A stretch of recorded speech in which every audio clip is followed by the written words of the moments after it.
Bien, on va passer dans Illustrator à autre chose. Je vais fermer le document ici et je vais en créer un nouveau. On va parler des motifs.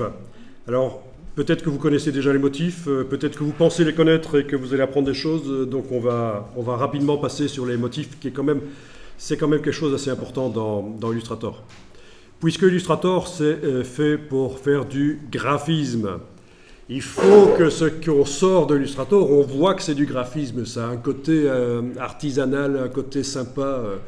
Je dis ça parce qu'il y en a dans Illustrator qui passent beaucoup de temps à faire du photoréalisme. Bon, on a Photoshop pour les photos. Donc, les motifs, c'est vraiment une partie importante de Illustrator, les motifs graphiques. Vous allez créer une forme sur votre page.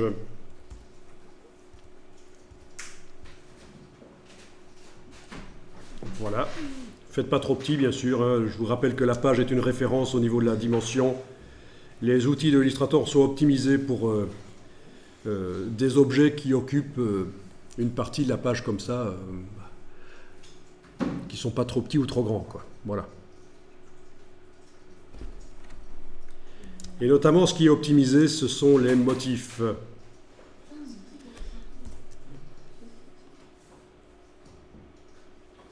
Donc, vous devez avoir votre case de fond en avant-plan quand votre objet est sélectionné.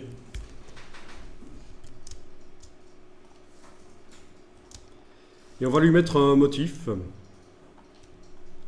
Vous allez dans la palette nuancier.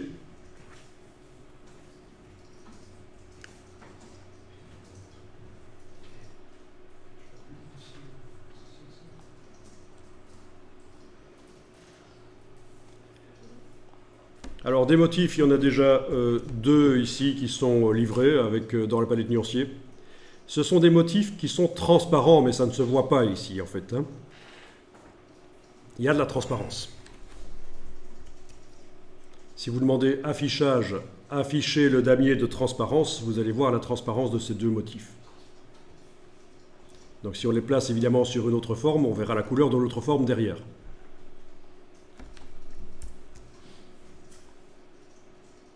Bon, je masque le damier de transparence parce que ici, c'était pas très intéressant. Alors, des motifs, il y en a plein qui sont livrés aussi avec Illustrator. On va aller chercher les bibliothèques de motifs. Vous allez sur l'icône de bibliothèque ici, en bas à gauche, jusque motifs. Et là, vous avez quelques palettes de motifs. Palettes non modifiables, mais qui contiennent déjà des motifs livrés avec Illustrator.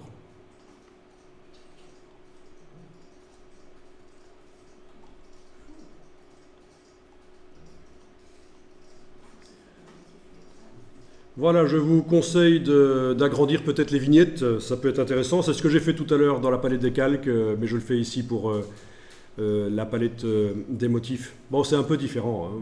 Dans la palette des calques, il fallait que j'aille jusqu'aux options de palette. Ici, c'est affichage par grande vignette. Voilà. Ok. Est-ce que vous avez par exemple les motifs de feuilles? Vous avez ça? Pas de problème. Allez un peu chercher les motifs de feuilles. Ça peut être intéressant. La palette des motifs de feuilles. Donc vous avez vu comment il faut faire dans la palette nuancier. En bas à gauche, la bibliothèque, motifs, nature, nature feuillage.